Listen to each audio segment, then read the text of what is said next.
อสัพพะมงคลจงเกิดแก่ท่านทั้งหลายมีสติแยกแยะสิ่งที่เป็นบาปกรรมแยกแยะอารมณ์ที่เป็นของกิเลสแยกแยะอารมณ์ที่บ่อนทำลายจิตใจของเรามีสติพิจารณาสิ่งที่ทำลายชีวิตของเราก็ได้แก่ความคิดของเราความรู้สึกของเราอารมณ์ของเราสิ่งเหล่านี้เกิดขึ้นขนาดหนึ่งเวลาหนึ่งแล้วมันก็จากเราไปหรือมันก็ดับไปแต่จิตเราไปยึดติดสิ่งที่มันปรากฏเหตุการณ์มันจบแล้วแต่สภาวะจิตเรายังไม่จบความรู้สึกเรายังไม่จบจึงทำให้เราเป็นทุกข์จึงทำให้เรานั้นไม่สบายกายไม่สบายใจเช่นพ่อแม่ตายมาแล้วเป็น1 ปีลูกบางคนก็ยังเศร้าโศกเสียใจในลูกในพ่อแม่ที่ตายอยู่หวงแม่คิดถึงแม่นี่แหละคือสภาวะจิตเราเป็นทุกข์เพราะเรายึดติดเพราะเราไม่เข้าใจชีวิตของเราต้องใช้ปัญญาก็คงเปรียบเสมือนสารส้มที่ไปละลายขี้ตะกอนที่อยู่ในน้ำสารส้มนั้นมีพลังกำจัดขี้ตะกอนที่อยู่ในน้ำให้มันตกให้น้ำมันใสธรรมะของพระพุทธเจ้าก็เปรียบเสมือนสารส้มนั่นแหละ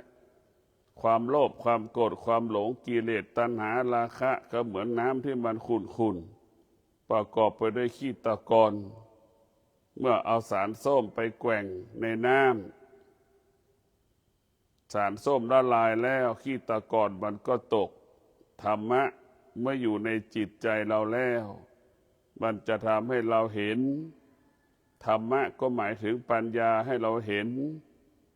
สิ่งที่ทำลายชีวิตของเราก็คือความคิดของเราความคิดมันเกิดจากตา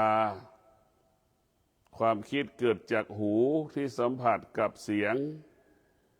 ตาสัมผัสกับรูปเราเห็นแต่ไกลแต่เราเห็นเฉยๆความว่าละเอียดเรายังไม่เห็นความจริงเราก็ยังไม่เห็นตามันเห็นเฉยๆกับมโนปรุงแต่งหูเราก็ไม่ได้ยินด้วยหูตัวเองแต่ได้ยินคนอื่นมาพูดอย่างนี้เราก็มโนปรุงแต่งสิ่งเหล่านี้จึงเป็นเหตุให้เกิดคำว่าความทุกข์ความทุกข์ก็เป็นความจริงที่มันปรากฏกับชีวิตของเราทุกลมหายใจความทุกข์ทั้งหลายก็เกิดจากเราไม่รู้ความทุกข์ทั้งหลายเกิดจากอวิชชาถ้าเรามีอวิชชาเราจะประสบแต่คำว่าความทุกข์ตลอดเวลายึดติดในความทุกข์ตลอดเวลาชีวิตเราจึงเป็นเช่นนี้เมื่อเรามีปัญญาแล้วความทุกข์จะไม่เกิดถึงแม้มันเกิดเราก็รู้ว่ามันเกิดเท่านั้นเช่นรู้ว่าไฟมันร้อนเราก็รู้ว่าไฟมันร้อนเท่านั้นรู้อีกว่าเราจะไม่อยู่ใกล้กองไฟเราก็จะย้ายให้เราจะมีสติรู้ให้เราดับอารมณ์ด้วยปัญญาดับความคิดด้วยปัญญาดับความโลภความโกรธความหลงด้วยปัญญาหยุดความโลภความโกรธความหลงด้วยปัญญาระงับยุติความโลภความโกรธความหลงความคิดของเราด้วยปัญญาว่าด้วยความเป็นจริงว่าด้วยความเป็นจริงของความจริงเช่นความธรรมชาติก็เป็นความจริงธรรมะก็เป็นความจริงก็ให้เราอยู่เหนือความจริงเช่น อนิจจังทุกขังอนัตตานี่ก็เป็นธรรมะแต่ธรรมะที่อยู่เหนือธรรมะก็คือปัญญาให้เราความจริงก็บอกให้เรารู้ว่ามันเปลี่ยนแปลงรู้ว่าสิ่งที่ควบคุมไม่ได้ให้เรารู้ว่าสิ่งเหล่านี้เป็นสิ่งที่ไม่ทนเป็นสิ่งทนได้ยากให้เรารู้อาการของสิ่งนั้นๆเมื่อเรารู้อาการของสิ่งนั้นๆเราก็อยู่เหนือมันเราจะอยู่เหนือมันได้ก็คือด้วยปัญญาปัญญาบอกให้เราอยู่เหนือความรู้สึกเช่นเราโมโหนี่ให้เราอยู่เหนือความรู้สึกของเราให้เราอยู่เหนือความรู้สึกของบุคคลอื่นๆที่โมโหหงุดหงิดให้เราเมื่อเราอยู่เหนือเขาเหนือเราสุขทุกข์ไม่เกิดไม่มีสุขไม่มีทุกข์สุขทุกข์ไม่มีเพราะเรามีปัญญาจึงไม่มีคำว่าความสุขความทุกข์เรารู้สิ่งที่เรารู้ก็คืออนิจจังทุกขังอนัตตาทั้งสิ้นเรารู้เช่นลมหายใจเข้าออกเนี่ยมันก็เป็นอนิจจังทุกขังอนัตตาเมื่อเรารู้ของมันเราก็ไม่ต้องไปยึดติดมันเพราะมันเป็นอนิจจังทุกขังอนัตตานี่คือก้อนน้ำแข็งนี่มันละลายไปในที่สุดน้ำก็ระเหยแห้งไปในที่สุดถ้วยที่รองน้ำแข็งก็สลายไปในที่สุดมันเป็นเช่นนี้นี่เรียกว่าอนิจจังทุกขังอนัตตามันเป็นสิ่งที่เปลี่ยนแปลงเป็นสิ่งที่ทนได้ยากเป็นสิ่งที่ควบคุมไม่ได้ร่างกายของเราก็เป็นเช่นนั้นความคิดของเราก็เป็นเช่นนั้นความคิดของเขาก็เป็นเช่นนั้นอยากได้อยากมีอยากเป็นสิ่งเหล่านี้ล้วนเป็นอนิจจังทุกขังอนัตตาทั้งสิ้นความโลภความโกรธความหลงมันเป็นอนัตตาทั้งสิ้นสิ่งเหล่านี้เราไม่ควรไปหยุดกับมันไม่ควรไปสนใจมันไม่ควรให้ค่าของมันเราต้องอยู่เหนือมันเนี่ยเราต้องว่าเราต้องอยู่เหนือมันอยู่เหนือมันได้ต้องใช้ปัญญาปัญญาก็คือเข้าใจว่าไฟมันร้อนเนี่ยนี่คือปัญญาจะเข้าใจว่าไฟมันร้อนนี่คือความจริงน้ำมันเย็นอย่างเงี้ยปัญญาจะเข้าใจว่าน้ำมันเย็นเป็นปกติไม่มีน้ำที่ไหนที่มันร้อนมันไม่มีน้ำก็คือเย็นเป็นปกติของมันธรรมะก็เป็นของเย็นธรรมชาติเป็นของร้อนกิเลสนี่เป็นธรรมชาติความโลภความโกรธความหลงก็เป็นธรรมชาติอยากได้อยากมีอยากเป็นไม่ตอบสนองก็เป็นของร้อนมันเป็นธรรมชาติทั้งสิ้นเพราะอะไรที่เป็นธรรมชาติเนี่ยมันก็อยู่ภายใต้อนิจจังทุกขังอนัตตาโลกใบนี้ก็เป็นอยู่ภายใต้อนิจจังทุกขังอนัตตามันอยู่ภายใต้การเปลี่ยนแปลงโลกใบนี้เป็นสิ่งที่ไม่ทนเป็นสิ่งที่ทนได้ยากโลกใบนี้เป็นสิ่งที่ควบคุมไม่ได้นี่มันก็อยู่ภายใต้อนิจจังทุกขังอนัตตาให้เราเข้าใจสิ่งที่มันเกิดดับเกิดแล้วมันก็ดับดับแล้วมันก็เกิดมันก็เป็นอย่างนี้แหละดับเกิดดับเกิดเหมือนลูกศรหัวค่อยมันจะค่อยกันไปค่อยกันมาเพราะฉะนั้นพวกเราต้องมีสติพิจารณาเรามีสติพิจารณาสิ่งเหล่านี้มันเป็นปกติมันเป็นปกติของมันแต่เราต่างหากต้องมีสติรู้เมื่อเรามีสติรู้เราก็อยู่เหนือสิ่งที่เรารู้เช่นว่าขี้มันเหม็นเราก็อยู่เหนือมันเราก็ไม่ต้องอยู่ใกล้ขี้ตรงนั้นว่าขี้มันเหม็นหรือเรารู้ว่าขี้มันเหม็นแล้วก็เอาจอบมาขุดแล้วก็เอาขี้ไปฝังเนี่ยมันก็ไม่เหม็นนี่คือวิธีแก้ปัญหาหรือวิธีเข้าใจมันก็ให้เข้าใจเช่นนี้คือเราต้องเข้าใจความจริง ชีวิตของเราตกอยู่ใต้อำนาจของคำว่าความสุขเราถูกระดมความคิดปลุกถูกพ่อแม่สังคมปลุกปั่นว่าความสุขความสุขเราก็เป็นยึดติดในความสุขหลงในความสุขความสุขนี่แหละเป็นเหตุให้เกิดความสุขนี่แหละเป็นเหตุให้เกิดความทุกข์ความสุขนี่แหละเป็นเหตุให้เกิดปัญหาสารพัดปัญหาเพราะสุขมันเปลี่ยนแปลงน่ะเหมือนหนุ่มสาวชอบกันอีกคนนึงก็ชอบ100%อีกคนนึงชอบ 50% อย่างนี้แล้วก็อยู่ได้รู้จักกันไปสักระยะหนึ่งก็จากกันไปไอ้คนที่ชอบ100%ก็เกิดอาการสำแดงอาการไม่พอใจเป็นทุกข์ทันทีร้องไห้เสียใจอย่างเงี้ยจิตใจเศร้าหมองกระวนกระวายกระสับกระส่ายไม่มีพลังในการมีชีวิตอยู่เพราะเราตกอยู่ใต้อำนาจสุขเกิดทุกข์ก็เกิดทุกข์เกิดสุขก็เกิดมันก็เป็นเช่นนี้ของมัน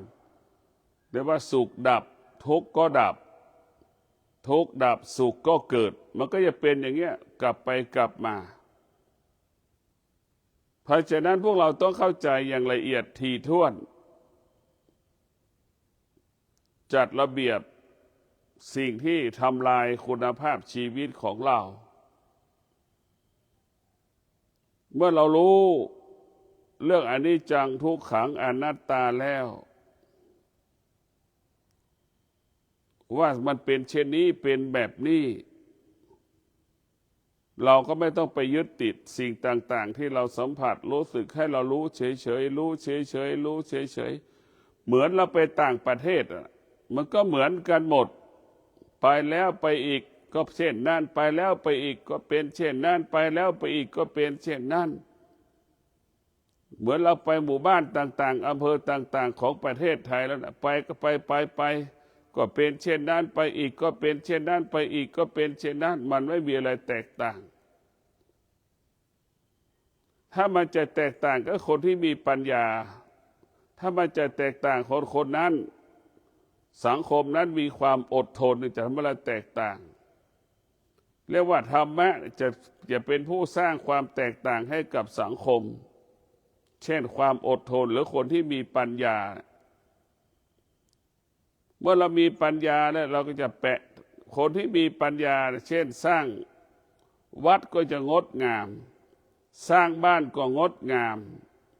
ละเอียดปราณีตอันนี้ก็คือคนที่มีปัญญาจะทำให้เกิดคำว่างดงามคนที่ไม่มีปัญญาสร้างบ้านก็หยาบสร้างบ้านก็ไม่ละเอียดมันจะแตกต่างกันธรรมะของพระพุทธเจ้าสอนให้เราเข้าใจสิ่งที่เราสัมผัสว่าเป็นอนิจจังทุกขังอนัตตาให้เราเข้าใจเช่นนี้สิ่งที่เรารู้สิ่งที่เราถือสิ่งที่เราครอบครองเป็นอนิจจังทุกขังอนัตตาทั้งสิ้นเช่นร่างกายของเราเนี่ยมันก็เป็นอนิจจังทุกขังอนัตตาเป็นสิ่งที่มันเปลี่ยนแปลงเป็นสิ่งที่ทนได้ยากเป็นสิ่งที่ควบคุมไม่ได้เมื่อวันนั้นทารกแรกเกิดวันนี้เราก็เป็นพ่อแม่ของคนเป็นปู่เป็นตาเป็นยายเป็นย่าให้เราเข้าใจเมื่อเราเข้าใจอย่างนี้เราก็ไม่ต้องไปยึดติดไม่ต้องมีเหตุผลมันรู้เฉยๆภาษาพ่อแม่ครูบาอาจารย์ว่าให้เรารู้เฉยๆให้เรารู้เฉยๆไม่ต้องไปสงสัยไม่ต้องไปเข้าไปยึดติดสิ่งที่เรารู้ก็คือสิ่งที่เราไม่ควรรู้สิ่งที่เรารู้ก็คือสิ่งที่เราไม่ควรจะรู้ให้เรารู้เช่นนี้สิ่งที่เรารู้ก็คือลมหายใจเข้าสิ่งที่เราควรรู้ลมหายใจออกสิ่งที่เราควรรู้ลมหายใจยาวเรารู้ให้เรารู้สิ่งเหล่านี้ให้เรารู้ลมหายใจสั้นให้เรารู้ให้ลมให้รู้หายใจละเอียดให้รู้หายใจหยาบให้เรารู้เช่นนี้เมื่อเรารู้แล้วมันก็เกิดคำว่าปกติ อยู่กับปัจจุบันไม่มีอดีตไม่มีอนาคตถ้าอยู่กับลมหายใจเราอยู่แค่นี้ลมหายใจเข้ารู้ลมหายใจออกรู้เราไม่ต้องไปรู้ลึกเรื่องอื่นๆอีกมันไม่มีคำว่าจบสิ้นมันยาวไปอีกไม่มีคำว่าจบมันจะจบได้ตัวปัญญามันจะจบได้ตัวปัญญาเมื่อเรามีปัญญาแล้วเราก็จะอยู่เหนือสิ่งที่เราอยู่รู้ถ้าเราขาดปัญญาเราก็อยู่ภายใต้สิ่งที่เรารู้ทุกข์มันก็เปลี่ยนแปลงแหละเราก็อยู่อย่างนี้ทุกวันสุขมันก็เปลี่ยนแปลงเราก็อยู่ใต้อำนาจสุขที่มันเกิดทุกข์ที่มันเกิดพอใจที่มันเกิดไม่พอใจที่มันเกิดก็เป็นแบบนี้ทุกวันจนเราตายนี่เพราะเราไม่รู้เราอยู่ใต้อำนาจสิ่งที่เรารู้ถ้าเรารู้ด้วยปัญญาเราจะอยู่เหนือสิ่งที่เรารู้เราจะไม่มีเหตุไม่มีผลรู้เฉยๆว่ามันเป็นของเน่าของเหม็นเราก็รู้เฉยๆเช่นเรารู้ว่าเป็นทองคำเนี่ยเราก็รู้ว่าเป็นทองคำมันจะกี่บาทเราไม่รู้เราก็รู้เฉยๆมันหนักมันเบามากน้อยเราก็ไม่รู้แค่ว่ามันเป็นทองคำแต่ถ้าเราอยากรู้นี่เราไปจับเอามือไปจับทองคำก็เข้าใจว่าทองคำนี่เป็นของปลอมหรือเปล่ามันหนักความเป็นจริงหนักเกินความเป็นจริงเบาอีกแล้วนี่มันก็เป็นทุกข์ทันทีเลยเพราะเราเข้าอยู่ภายใต้ตัวรู้ที่เรารู้เราจะเป็นต้องมีสติที่เข้มแข็งมีสติที่มั่นคงสติก็มีความสำคัญเกิดมาเราก็มีสติอยู่แล้วมีสติอยู่ในตัวเราทุกคนเราจำเป็นต้องสร้างสติให้มันเข้มแข็งทุกอย่างมันจะต้องอาศัยกันหมดไม่มีสิ่งใดสำคัญกว่าอีกสิ่งหนึ่งมันไม่มีตาจะสำคัญกว่าหูก็ไม่มีจิตจะสำคัญกว่าหูก็ไม่มีทุกอย่างมันมีความเสมอกันหมดเสมอเหมือนกันหมดไม่มีอะไรแตกต่างกันทุกคนมันสรรพสิ่งทั้งหลายมีล้วนเกี่ยวข้องผูกพันมีความจำเป็นมีความสำคัญเสมอเหมือนกันหมดธรรมะก็เป็นเช่นนั้นความอดทนก็มีความสำคัญวิริยะก็มีความสำคัญสติก็มีความสำคัญสืบเนื่องต่อเนื่องกันหมดมันไม่สามารถแยกออกกันได้ว่าอันนี้หน้าที่อันนี้หน้าที่อันนี้แต่ว่ามันรวมกันหมดอย่างคำว่าสติด้วยปัญญามีสติปัญญาที่เราพูดว่ามีสติมีปัญญาตัวสติก็คือตัวปัญญาซ่อนอยู่ในตัวสติปัญญาก็ซ่อนด้วยตัวสติเมื่อมีสติมีปัญญาแล้วมันก็จะบอกให้มีความอดทนเห็นไหมมันจะบอกให้เราเมื่อเรามีสติปัญญามันก็บอกให้เรามีวิริยะภาคเพียรในอีกไม่กี่นาทีมันจะจบแล้วอีกไม่กี่นาทีมันก็จะหมดแล้วอย่างเงี้ยก็ให้เราอดทนให้เรามีวิริยะภาคเพียรอีกนิดนึงคือมันจะบอกให้เราอย่างนี้ตัวธรรมะมันจะเตือนสติเราให้เราอยู่กับความเป็นจริงเข้าใจความเป็นจริงเราจะต้องฝึกฝนธรรมะของเราธรรมะก็คือร่างกายของเรานี่เป็นพระไตรปิฎกร่างกายของเราคือพระไตรปิฎกจิตของเราเหมือนผู้อ่านพระไตรปิฎกเราจะต้องรู้เรื่องกายของเราเนี่ยเราจะต้องแก้ไขสิ่งที่มันเป็นปกติเราจะต้องรู้สิ่งที่มันเป็นปกติก็คือสุขมันเกิดขึ้นทุกวันทุกข์มันเกิดขึ้นทุกวันเนี่ยเราต้องรู้สิ่งเหล่านี้และเราต้องแก้ไขสิ่งเหล่านี้หรือเราต้องอยู่กับสิ่งเหล่านี้ให้มันได้อย่างเป็นปกติสุขเกิดก็หวั่นไหวทุกข์เกิดก็หวั่นไหวเนี่ยมันจะไปอยู่ตรงไหนล่ะชีวิตเราคนจำนวนมากก็ตกอยู่ใต้อำนาจความทุกข์และความสุขตายแล้วเกิดแล้วตายก็เป็นแบบนี้อย่างนี้เสมอเหมือนกันหมดมีคนจำนวนโลกน้อยมากที่เราจะอยู่เหนือสุขเหนือทุกข์สุขเกิดแล้วก็สงบทุกข์เกิดแล้วก็สงบนี่เป็นของน้อยมากเพราะฉะนั้นส่วนมากเราสุขเกิดก็หวั่นไหวทุกข์เกิดก็หวั่นไหวมันเป็นเช่นนี้ของมันเพราะเราไม่ได้ฝึกจิตเมื่อเราฝึกแล้วมันก็จะเข้าใจถ้าเราไม่ได้ฝึกมันจะไม่เข้าใจจิตที่ฝึกฝนย่อมเข้าใจอย่างช้าง ที่ถูกควานช้างฝึกเห็นไหมช้างมันก็จะรู้ควานช้างขึ้นคอช้างช้างมันรู้แล้วเวลาไปลากซูงช้างก็รู้แล้วมันจะต้องลากซูงมันก็จะคุ้นเคยกับการลากซูงมันจะไม่ออกอาการมันจะไม่สำแดงอาการใดๆทั้งสิ้นจิตเราก็เป็นเช่นนั้นถ้าเราฝึกแล้วมันก็จะคุ้นเคยสิ่งที่เราฝึกให้รู้เรื่องธรรมะมันก็จะรู้เรื่องธรรมะฝึกให้รู้เรื่องกิเลสฝึกให้รู้เรื่องธรรมชาติมันก็จะรู้เรื่องธรรมชาติให้เรารู้เรื่องธรรมชาติทั้งสิ้นเราฝึกให้เราแยกแยะสิ่งที่เป็นธรรมชาติสิ่งที่เป็นธรรมะออกจากกันธรรมะกับธรรมชาติมันคนละตัวธรรมชาติมันเปลี่ยนแปลงธรรมะไม่เปลี่ยนแปลงนะธรรมะคงความเป็นปกติเหนือการเปลี่ยนแปลงโลกมันเปลี่ยนแปลงจักรวาลมันเปลี่ยนแปลงดวงอาทิตย์เปลี่ยนแปลงดวงจันทร์เปลี่ยนแปลงโลกจักรวาลนั้นมันเปลี่ยนแปลงหมด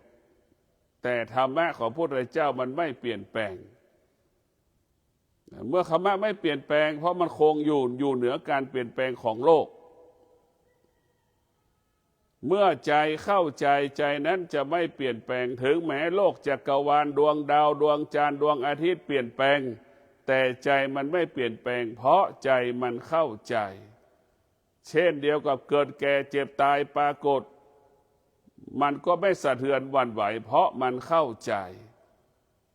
กิเลสตัณหาราคะปรากฏมันก็ไม่สะเทือนหวั่นไหวเพราะมันเข้าใจเมื่อเรามีปัญญาแล้วไม่มีสิ่งใดทำให้เราสะเทือนหวั่นไหวเราจะไม่ตกอยู่ใต้อำนาจสิ่งใดสิ่งหนึ่งเพราะปัญญามันอยู่กับความเป็นจริงอยู่กับปัจจุบันสิ่งใดจะมาหลอกล่อให้ปัญญาหลงไหลมันไม่มีปัญญาจะสงบนิ่งเหมือนก้อนหินน่ะปัญญาไม่จะสงบนิ่งเหมือนภูเขาปัญญาจะสงบนิ่งเหมือนแผ่นดินมันหนักแน่นอย่างนั้นแหละใครจะเอาน้ำมาลดใครจะมากระทืบ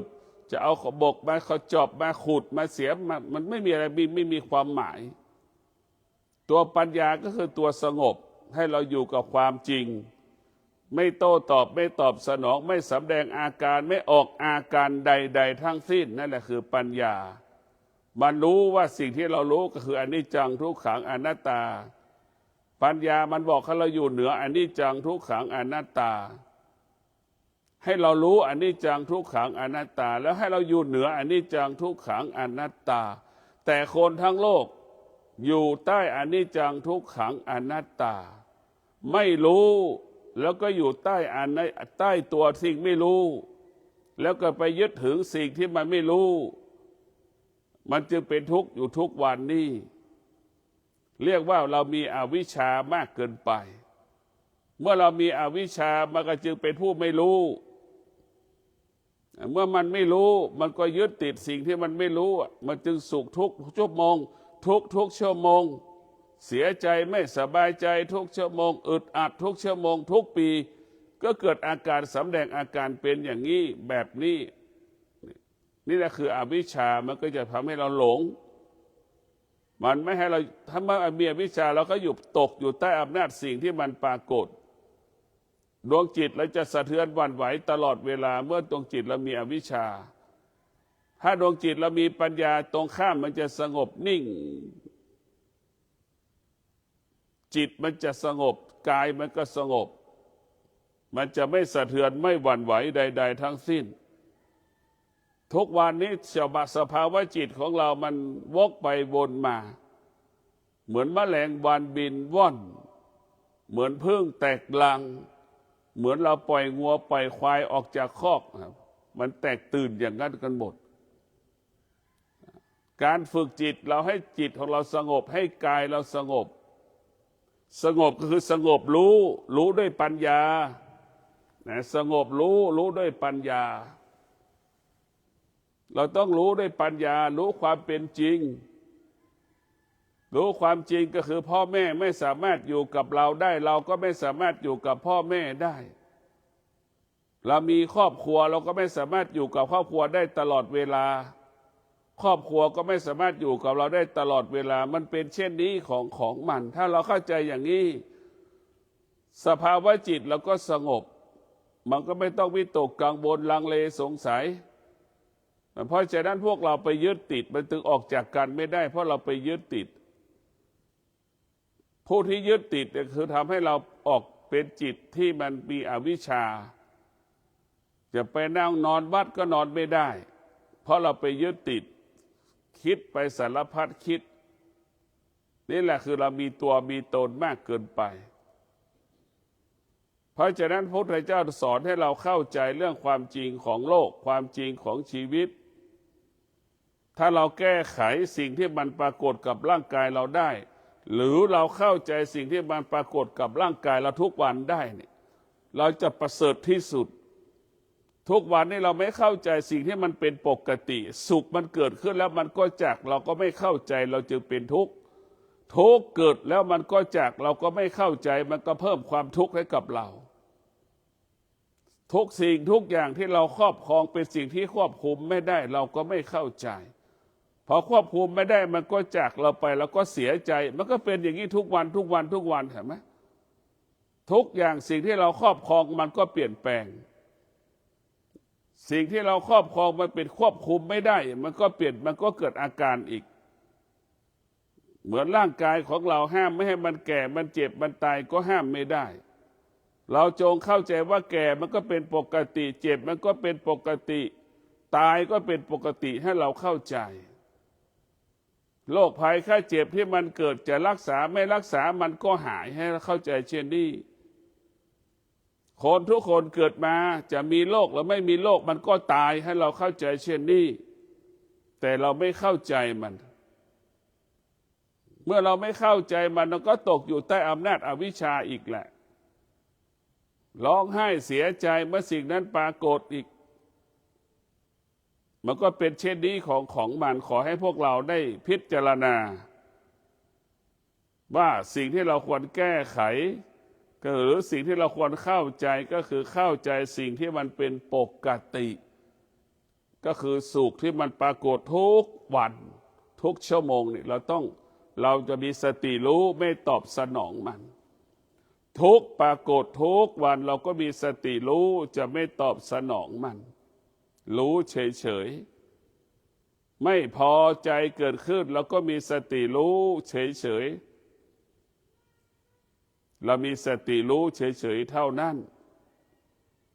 ทุกอย่างสิ่งที่เรารู้สิ่งที่เราเห็นสิ่งที่เราสัมผัส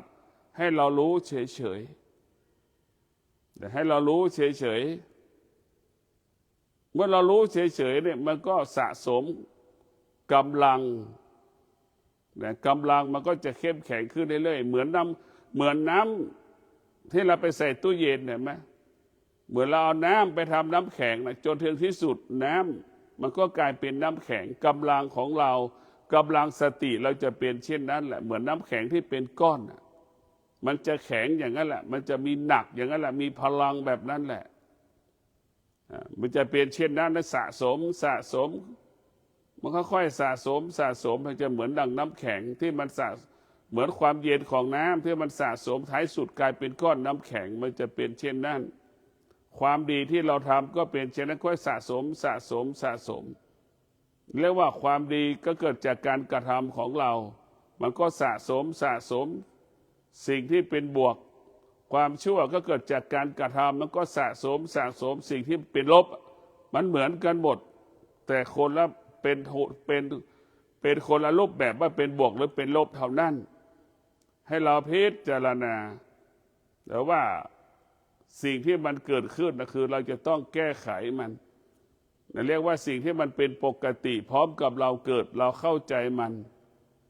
ถ้าเราเข้าใจมันเราก็อยู่เหนือมันหากเราไม่เข้าใจมันเราก็อยู่ใต้อำนาจมันแล้วก็เป็นทุกข์ทันทีเพราะฉะนั้นพ่อแม่ครูบาอาจารย์สอนให้เรารู้ให้เรามีสติรู้ให้เรามีสติรู้ให้เรามีสติรู้อยู่กับปัจจุบันไม่ต้องมีอดีตไม่ต้องมีอนาคตให้เราอยู่กับปัจจุบันสิ่งที่เราควรรู้ก็รู้เรื่องธรรมะว่าอยู่เหนือธรรมชาติสิ่งที่เราควรรู้ก็รู้ว่าธรรมชาติมันเปลี่ยนแปลง ธรรมชาติมันเปลี่ยนแปลงเช่นชีวิตของเรามันเปลี่ยนแปลงชีวิตเราเปลี่ยนแปลงมันเกิดคำว่าแก่เมื่อแก่ปรากฏมันก็เจ็บปรากฏเมื่อเจ็บปรากฏตายก็ปรากฏมันจะมีขั้นตอนของมันให้เรารู้เราสิ่งที่เราควรแก้ไขก็คือแก้ไขอารมณ์ของเราสิ่งที่ควรรักษาก็คือรักษาจิตรักษากายของเราทำความสะอาดจิตทำความสะอาดกายเมื่อจิตกับกายมันสะอาดธรรมะก็อยู่กับเราแต่ถ้าอยู่กับเราจิตก็เป็นที่อยู่ของธรรมะกายของเราก็เป็นที่อยู่ของธรรมะธรรมะจะอยู่ที่จิตอยู่ที่กายถ้าเรากระจิตเราสะอาดธรรมะก็อยู่ถ้ากายเราสะอาดธรรมะก็อยู่เหมือนเจ้าของบ้านไม่สะอาดเจ้าของบ้านก็อยู่ไม่มีความสุขบ้านหลังไหนสะอาดเจ้าของบ้านก็อยู่อย่างมีความสุขเราต้องแก้ไขปรับปรุงเปลี่ยนแปลงสิ่งที่มันเป็นปกตินะให้ออกไปจากชีวิตเราเช่นทุกข์สุขเนี่ยให้ออกไปเราไม่ควรจะเอาไว้เหมือนเสื้อตัวไหนที่เราไม่ใส่แล้วก็ออกไปวัตถุสิ่งของใดๆที่เราไม่ใช้ก็ออกไปให้เป็นเช่นนั้นเราก็ไม่ควรไปยึดติดยึดบ้านเอาเป็นกองส่วนมากมันก็กองกันหมดดังเสื้อผ้าที่เราใส่นี่คนไหนไม่ต่ำกว่า30-40ตัวเสื้อผ้าทั้งที่ไม่ใส่ก็ยังเก็บไว้อยู่อันนี้แหละคือเราเข้าใจกัน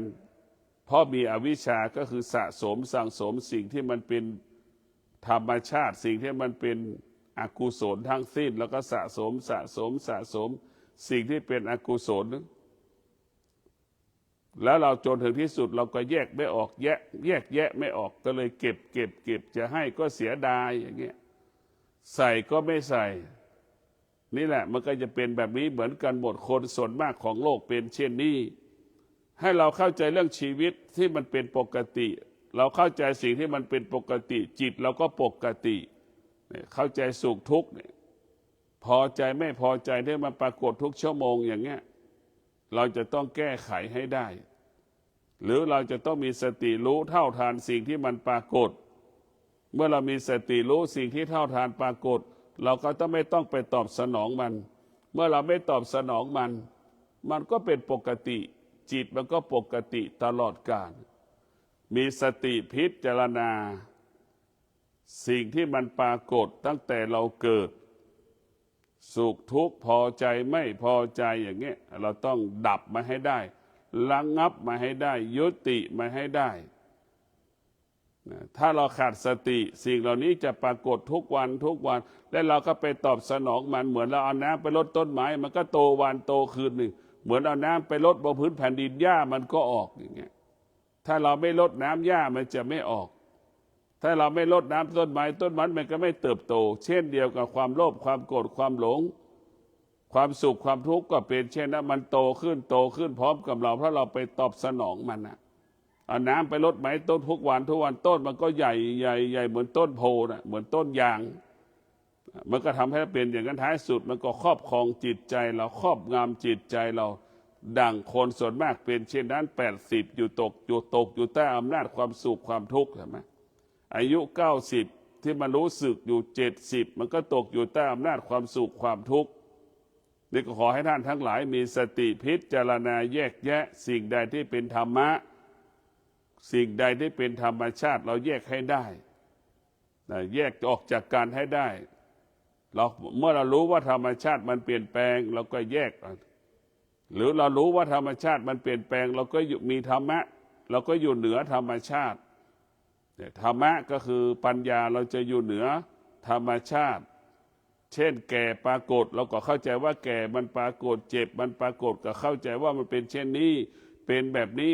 ของมันเราก็ไม่ควรไปแตกตื่นรีบไปหาหมอหานั่นไปหาหมอคนนี้อีกเอาอีกวิตกกังวลอีก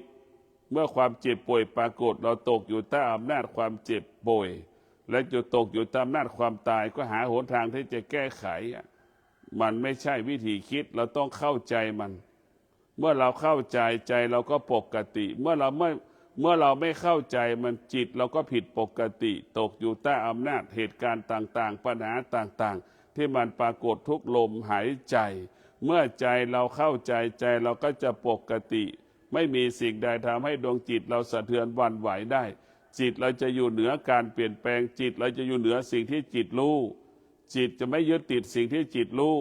จิตรู้ว่าสิ่งที่จิตรู้ก็คืออนิจจังทุกขังอนัตตาถ้าเข้าไปยึดติดเมื่อไหร่เราก็หลงทางหลงผิดไม่มีโอกาสได้รู้ธรรมได้รู้เรื่องความจริงขอเจริญพร